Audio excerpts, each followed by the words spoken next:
Если бы вы вдруг оказались на каменистом побережье Эгейского моря, где воздух наполнен запахом шалфея и розмарина, вы бы подумали, что попали на обычный греческий остров. Но Икария разрушает все стереотипы. Здесь люди живут так долго, что слово «старость» просто теряет смысл. Более трети населения достигает возраста 80 лет и старше, а встреча с человеком, который разменял свой девятый десяток, не вызывает удивления ни у кого. Еще интереснее то, что местные жители не только доживают до почтенного возраста, но и сохраняют активность. Старики спокойно карабкаются по горам, ухаживают за садами, танцуют на праздниках всю ночь. Они встают рано утром, чтобы успеть приготовить хлеб в дровяной печи, а вечером собираются небольшими компаниями у костра или на верандах своих домов, чтобы вместе выпить бокал домашнего красного вина. Секрет долгой жизни, кажется, здесь кроется и в самом ландшафте. Крутые склоны вынуждают икариотов ежедневно преодолевать километры пешком, обходя виноградники и оливковые рощи. Вода в местных источниках насыщена минералами, а климат мягкий и влажный. Идеальные условия для здоровья сосудов и суставов. Среди местных жителей невероятно низкий уровень сердечно-сосудистых заболеваний, а деменция встречается втрое реже, чем в остальной Европе. Здесь нет быстрого темпа жизни, нет привычки к стрессу, часы на Икарии словно идут медленнее, чем в остальном мире. Но еще больше удивляет то, как местные относятся к возрасту. Ни одна женщина не скрывает серебристых волос, а мужчины гордятся морщинами, как почетными знаками. Пожилые принимают активное участие в жизни острова, занимаются ремеслом, возделывают землю, учат детей разным хитростям и собираются за общими столами. На Икарии нет домов престарелых и нет одиночества. Каждый человек чувствует себя нужным даже на столетнем рубеже. Хотя кажется, что на этом острове все устроено будто в сказке. У этого феномена есть четкие и простые правила жизни. И уже скоро вы узнаете, какие невидимые законы скрывают долгожители Старого Света и почему они действительно работают. Невидимые правила долгожителей. Что объединяет самых старых людей Европы? Оказавшись среди долгожителей Европы, сразу бросается в глаза, никто из них не строит специальные системы долголетия. Но есть негласные правила, которые их объединяют, даже если они никогда друг друга не встречали. В итальянской деревне Камподиеме старик по имени Анджело и 90-летняя Мадлен из французской Сардинии каждое утро начинают день с короткой прогулки. Они не бегают марафоны, не записываются в спортзал, но каждый день преодолевают небольшие расстояния, собирают травы, идут к соседу, носят воду в ведрах и рубят дрова. Вся их физическая активность вплетена в повседневные дела, и даже в 95 лет они не отказываются от рутинной работы во дворе или на огороде. Еще одна особенность – абсолютное принятие возраста. Во всех этих регионах бабушки в 100 лет не перестают ухаживать за внуками, стряпают традиционный хлеб и обязательно собираются всей семьей за воскресным ужином. Одиночество тут почти невозможно. Соседи постоянно заходят проведать друг друга, дети помогают пожилым, а деревенские праздники стали частью самого уклада жизни. Есть и еще одна невидимая черта – уважение к традициям предков и отказ от спешки.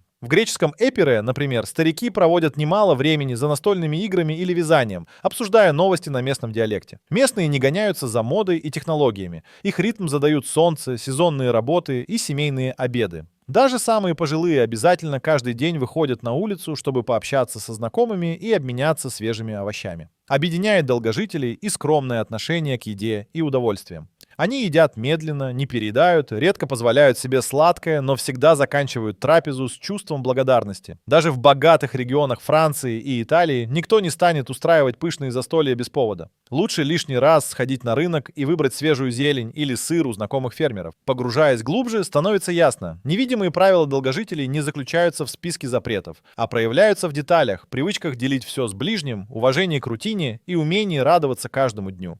Все это, словно незаметная сетка, объединяет самых старых людей Европы, независимо от того, живут ли они у берега моря или в горах. А дальше откроется еще более неожиданный секрет. Необычные продукты, которые входят в ежедневное меню долгожителей и которые редко можно встретить на столе у среднего жителя мегаполиса.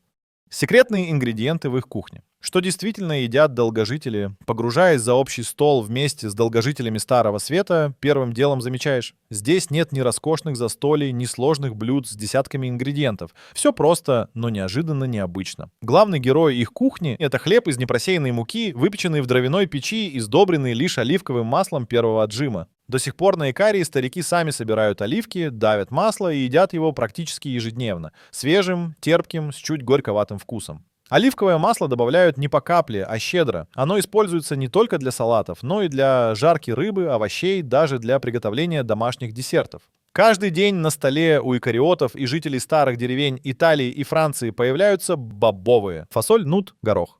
Варят их долго, вместе с чесноком и луком, иногда добавляют дикий тимьян или розмарин, который растет прямо у дома. Мясо едят редко, чаще всего это козлятина или кролик, выращенные на своих огородах.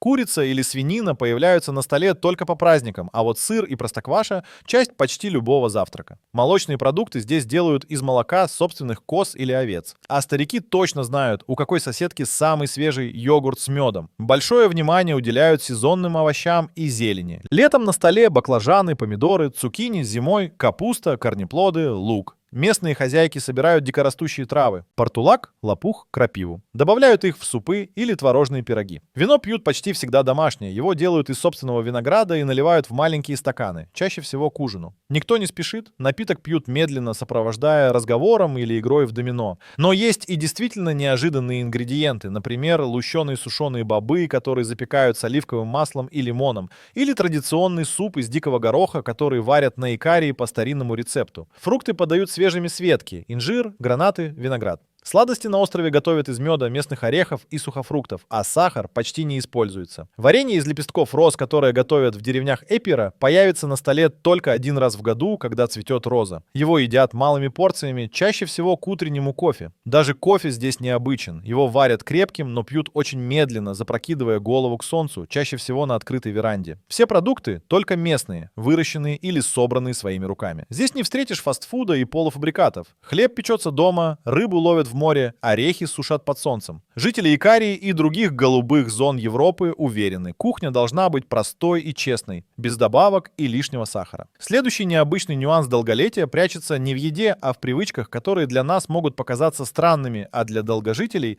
обычным образом жизни. Запретные привычки, что старики Старого Света делают иначе. Переходя от их простых, насыщенных ароматами столов к повседневным привычкам, становится ясно. Многие из действий стариков Старого Света могут показаться нам не только экзотичными, но и противоречивыми. Например, здесь никто не считает сон своим врагом. В тех же деревнях Икарии и Сардинии вздремнуть после обеда не дело лени, а часть обязательного ритуала. Даже 90-летний Михалис после небольшого завтрака медленно идет к себе во двор, чтобы на деревянной скамье под виноградной лозой поспать полчаса под шум цикад. Для многих это выглядит как расточительство времени, но именно этот короткий дневной отдых вошел в ритм каждого дня. Другая необычная привычка– отсутствие строгого распорядка. Жители долгоживущих деревень не живут по будильникам. День здесь начинается с рассветом, а заканчивается лишь тогда, когда в окне погаснет последний свет. Вечером никто не спешит ложиться спать, пожилые соседи часто надолго засиживаются у костра, обсуждая последние новости или просто слушая шум моря. За всю неделю они не тратят ни минуты на подсчет калорий, измерение давления или строгие ограничения. Наоборот, икариоты разрешают себе бокал вина почти каждый вечер, а в итальянской Лигурии даже старики не откажутся от порции домашней пасты с оливковым маслом и чесноком. Еще одна черта– умение позволять себе маленькие удовольствия, но всегда в меру. На Икарии никто не считает кусочек пирога или домашний сыр чем-то запретным. Главное, чтобы продукты были приготовлены своими руками и разделены с близкими. Если же кто-то пригласил на ужин, отказаться почти что оскорбление. Еда, сон и отдых вплетены в жизнь, а не противопоставлены ей. Что касается движения, здесь не принято надрываться. Даже в солидном возрасте никто не гонится за рекордами, но шаг за шагом преодолевает дорожки через сад, поднимается в горы за травами, носит корзины с фруктами на рынок. И все это без лишнего напряжения. Долгожители не используют транспорт без необходимости и охотно ходят пешком, даже если путь лежит через крутые склоны. При этом старики Старого Света не боятся пропускать дела ради отдыха или общения. Если кто-то пришел в гости, работа подождет. Чайник на огонь, свежий хлеб из печи, и вечер затягивается до первой звезды. Привычка ставить человека выше дел и даже выше правил, кажется, именно она делает их жизнь спокойной и полной. Наконец, долгожители не прячутся от проблем, а решают их спокойно и в кругу семьи или друзей.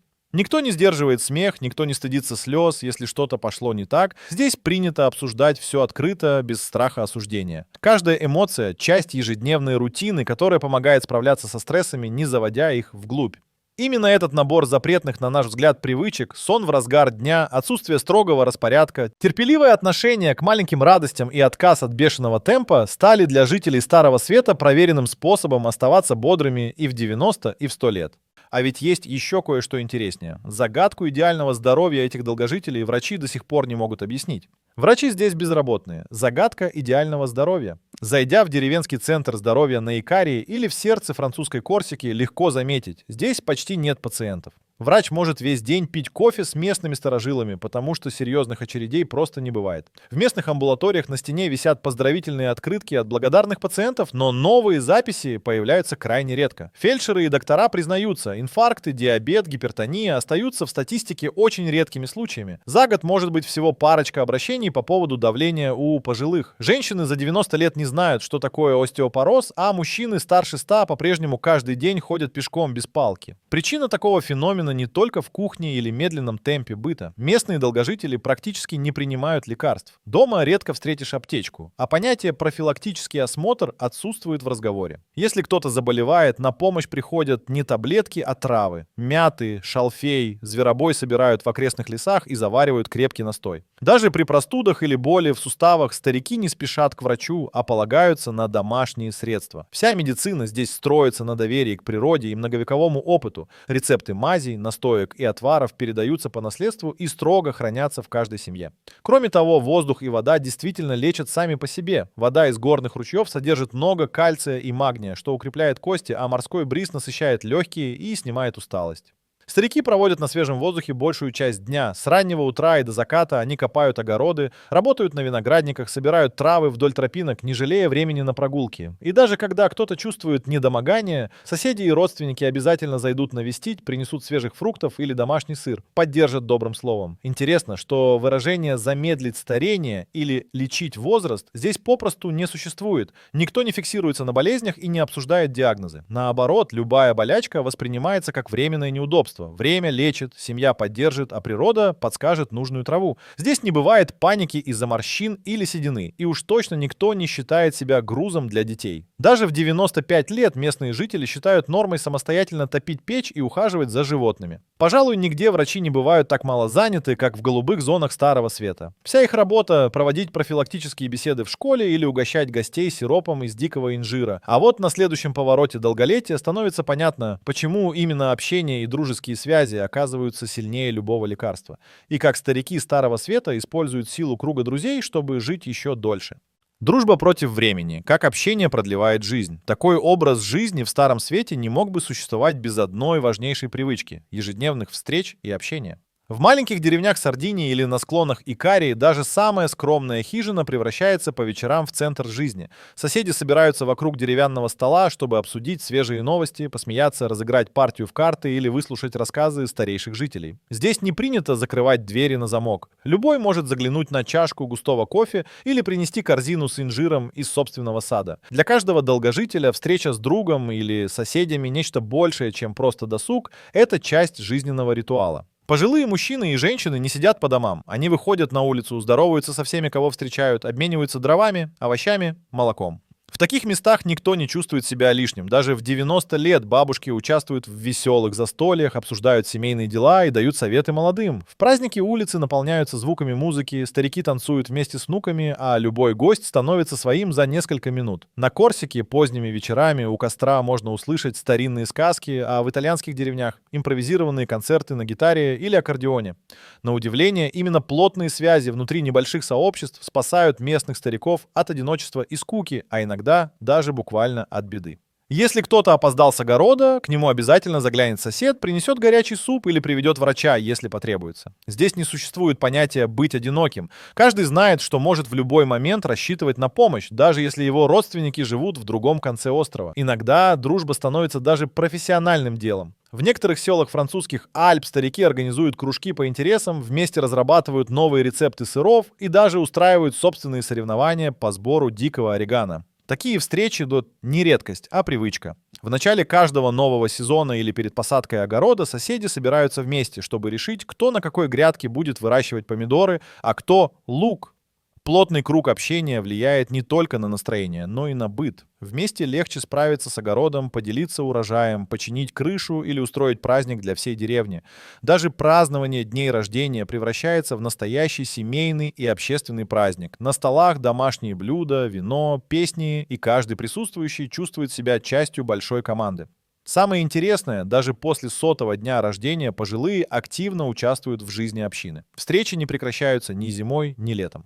каждое утро начинается с короткого визита к соседу, к вечеру обязательно собираются на совместный ужин или чаепитие. Эта простая ежедневная рутина делает жизнь долгожителей Старого Света насыщенной, наполненной присутствием других, а значит, наполненной смыслом. Неудивительно, что такие плотные дружеские связи оказываются не менее важны для долголетия, чем свежий воздух или домашняя кухня. Но все же главный вопрос остается открытым. Можно ли перенять секреты долголетия Старого Света и в обычной городской жизни? Уже совсем скоро выяснится, насколько реально повторить их опыт на практике. И что для этого понадобится? Удивительная правда, можно ли повторить их долголетие, когда встает вопрос, возможно ли повторить долголетие жителей Икарии или Сардинии где-нибудь за тысячи миль от Средиземного моря, большинство экспертов сходятся. Многое из того, что делают долгожители, доступно каждому, даже за пределами Старого Света. Например, умеренная физическая активность, которая не требует ни специальной экипировки, ни строгой программы тренировок. 90-летний Никола из Лигурии никогда не посещал фитнес-клуб, но ежедневно проходил несколько миль по деревенским тропинкам, обходя оливковые рощи, собирая орехи и угощая внучку свежей клубникой. Эта привычка шаг за шагом может стать частью жизни в любом пригороде. Достаточно отказаться от лифта, отправиться на рынок пешком, уделить время работе в саду или просто чаще выбираться на природу. Традиции с домашней кухней, несмотря на кажущуюся недоступность, реализуются даже в мегаполисах. В Нью-Йорке или Лондоне можно купить свежий хлеб, выбрать оливковое масло, фасоль и зелень на ближайшем фермерском рынке. Многие долгожители выращивают травы на балконе и делают сыр своими руками даже в небольших квартирах. Привычка есть просто, не спешить во время еды и устраивать вечерние ужины с друзьями доступна в любой стране.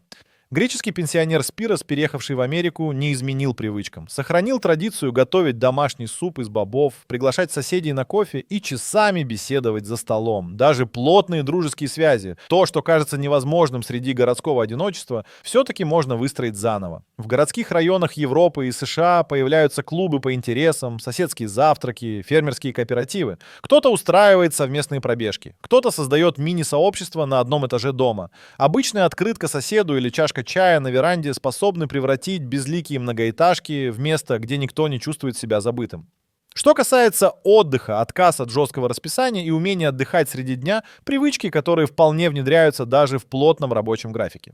15 минут на балконе с чашкой чая или короткая прогулка вокруг квартала помогают перезагрузиться не хуже, чем сиеста на Икарии. Даже маленькие удовольствия вроде домашнего печенья или раз в неделю визита к друзьям делают жизнь ярче, а стресс менее разрушительным. Отдельно стоит упомянуть отношение к здоровью. Регулярные прогулки, минимизация лекарств без серьезной нужды, доверие к домашним средствам и природным продуктам — все это доступно тем, кто готов сменить аптеку на прогулку в парк и полку с полуфабрикатами на свежие овощи с рынка. Конечно, повторить климат Икарии в Бостоне или Берлине невозможно, но создать вокруг себя маленький остров спокойствия, общения и честной кухни — задача вполне реальная. Именно так рецепт жизни долгожителей Старого Света становится не тайной для избранных, а вполне выполнимой инструкцией для каждого, кто готов оставить немного времени для себя, близких и простых радостей. Пусть у вас нет оливковой рощи или собственного сада, важно начать с малого, добавить прогулки, пригласить друга на ужин, выбрать продукты у фермеров рядом. Простой жизненный ритм, домашняя еда и искреннее общение — 3 столпа, которые делают возраст всего лишь цифрой, а каждый день — поводом для праздника.